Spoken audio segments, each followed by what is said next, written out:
السلام علیکم۔ آلو کے چپس فرائی کرتے وقت اگر کڑاہی میں تھوڑی سی پسی ہوئی پھٹکری ڈال دی جائے تو چپس بہت خستہ، کرکرے اور سفید ہو جاتی ہے۔ کپڑوں پر اگر چائے گر جائے تو اس پر فوراً ٹالکم پاؤڈر چھڑک دیں، چائے کا رنگ کپڑوں پر نہیں جمے گا۔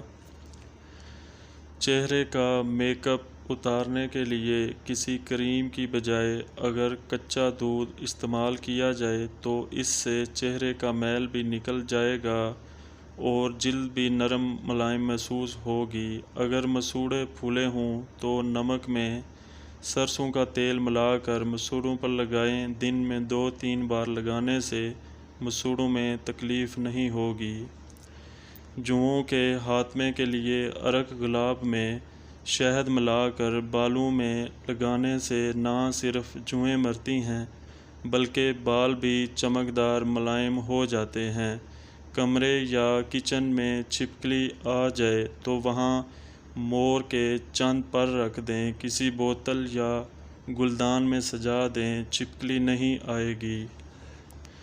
منہ سے پیاز اور لہسن کی بو دور کرنے کے لیے کٹے ہوئے پیاز میں نمک لگا کر خوب دھوئیں، پھر لیموں یا سرکہ ڈال دیں۔ پودینے اور دھنیے کی پتیاں ملا کر اگر یہ دونوں چیزیں لگا کر بھی بو نہ جائے تو لونگ یا الائچی منہ میں رکھ کر چباتے رہیں، منہ سے بو نہیں آئے گی۔